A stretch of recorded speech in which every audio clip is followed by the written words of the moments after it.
उपेंद्र कुशवाहा जी बहुत बड़े नेता हैं। मैं उनके प्रश्नों का उत्तर नहीं देता, लेकिन देश के अंदर में केरल के हाईकोर्ट ने कहा है, केरल के हाईकोर्ट में 1000 से ऊपर केस लंबित लव जिहाद के हैं। परिभाषा को परिभाषित कोर्ट से बड़ा कोई व्यक्ति नहीं होता।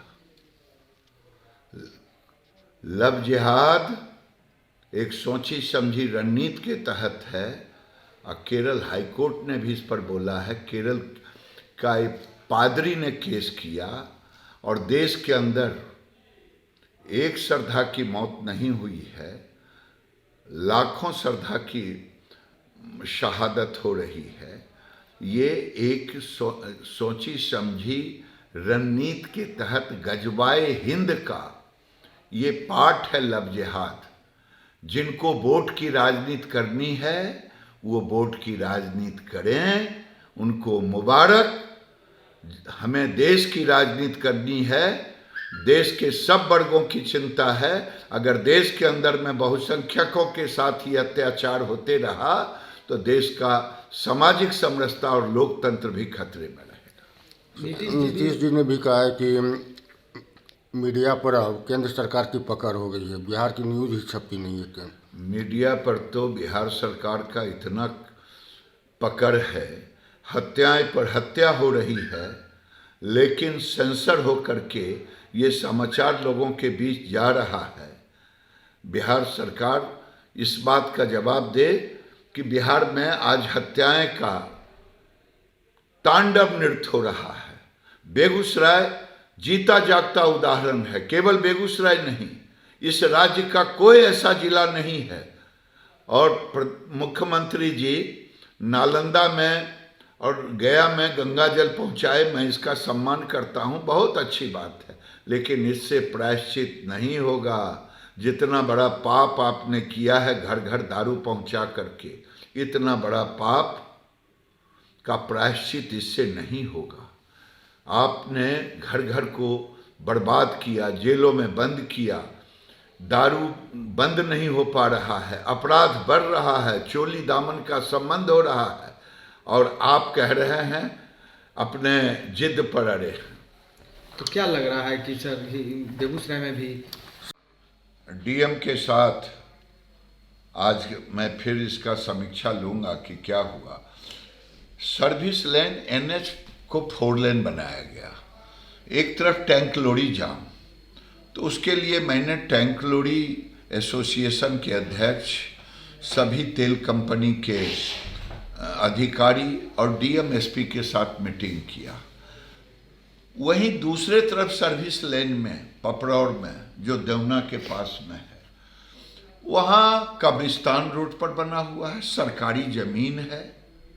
अगर नहीं भी है तो सिमरिया से लेकर के खगड़िया तक में दर्जनों मंदिर को इधर से उधर किया गया। अगर दर्जनों मंदिर को किया जा सकता है तो कब्रिस्तान को क्यों नहीं? हमने कहा है कि जिला प्रशासन नहीं हो तो कब्रिस्तान को कहीं और जगह दे। अगर नहीं हुआ हटा तो मैं वहां धरना दूंगा।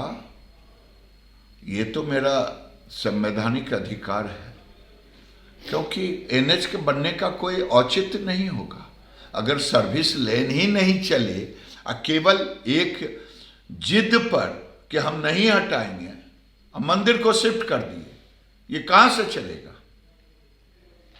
कहीं कहीं दुर्नीति अपना रहे हैं। ये सरकार की दुर्नीति है। यहाँ अगर कोई अल्पसंख्यक शब्द आ गया तो सरकार शिथिल हो जाता है, उसकी जुबान बंद हो जाती है। मंदिर होता है तो पूरा प्रशासन मिलकर के उसे हटवा देता है, लेकिन कब्रिस्तान को नहीं हटाएंगे।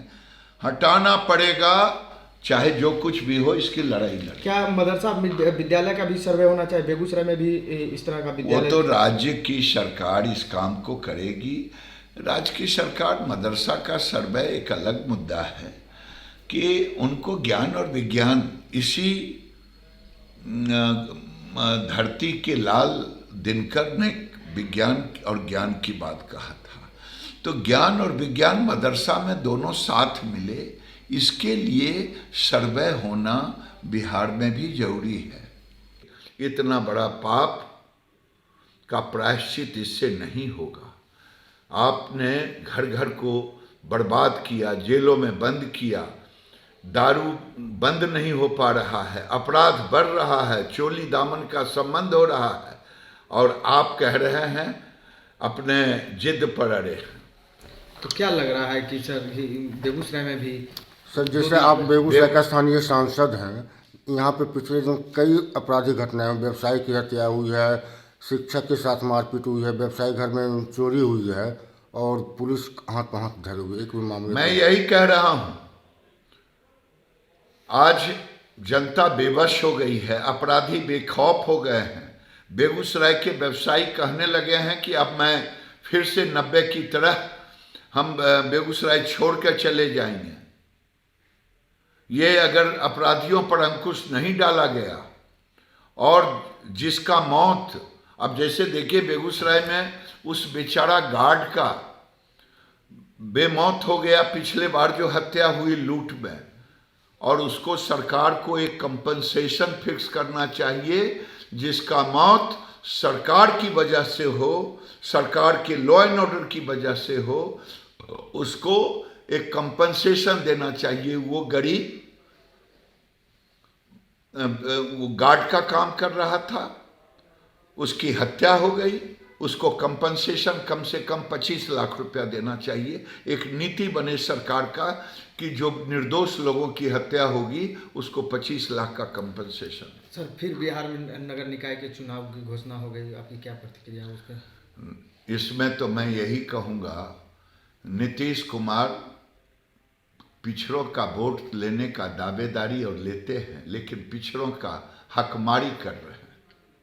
अगर नीतीश कुमार आयोग का गठन 2010 सुप्रीम कोर्ट के निर्देश के अनुसार किए होते तो आज आयोग निरस्त नहीं होता और गरीबों को हक मिलता। जिस वार्ड में जिस जगह आरक्षण मिलना चाहिए था पिछड़ों को, गरीबों को, उस आरक्षण से अगर वंचित होगा तो उसके लिए कोई दोषी है तो नीतीश कुमार। कि लव जिहाद में ओबीसी के कितना आप समझ रहे हैं? लव जिहाद के मामले में ओबीसी के संबंध में क्या कहना चाहेंगे? देखिए, ओवैसी को जब चुनाव लड़ते हैं तो लोग कहते हैं कि फलना का ए टीम है, फलना का बी टीम है। ओवैसी किसी का न ए टीम है न बी टीम है, वो जिन्ना का कार्बन कॉपी है, और वो गजवाए हिंद के एजेंडा को भारत में स्थापित करना चाहता है, इस्लामिक स्टेट बनाना चाहता है, और जगह जगह जिन्ना का नफरत का बीज हिंदू मुसलमान के बीच बोने का काम करता है। इनकी जुबान कभी नहीं खुलती। जब श्रद्धा जैसे निर्दोष बच्चियों को बहला फुसला करके प्रेम के जाल में फंसा करके इनका जुबान नहीं खुलता। यही ओवैसी है। इसीलिए अगर हर राजनीतिक दल जो टुकड़े टुकड़े गैंग हैं, जिन्हें वोट, अल्पसंख्यकों की वोट के लिए कुछ भी कर सकते हैं, हमें तो सबका वोट चाहिए। बहुसंख्यक की रक्षा अगर इस देश में नहीं हुआ तो बहुसंख्यक की रक्षा नहीं होने पर देश में सामाजिक समरसता भी टूटेगा और देश में लोकतंत्र भी खतरे में। सर गुजरात चुनाव का परिणाम क्या लग रहा है सर? लग क्या रहा है? हाथ कंगन आरसी क्या। जिन लोगों ने केजरीवाल से लेके कांग्रेस तक, कांग्रेस के अध्यक्ष से लेकर के सब लोगों ने जिस ढंग से मोदी को गाली देने का काम किया, किसी ने कंस कहा, किसी ने रावण कहा, किसी ने गालियों का बौछार इतना दिया है कि गुजरात की जनता हर बार, कभी सोनिया जी ने मौत का सौदागर कहा था, गुजरात की जनता ने उसका जवाब दिया। हत्यारा कहा था लोगों ने, गुजरात की जनता ने चुनाव में जवाब दिया। इस बार 2/3 मेजॉरिटी से गुजरात में मोदी जी को इनके गालियों का जवाब वोट से देगी।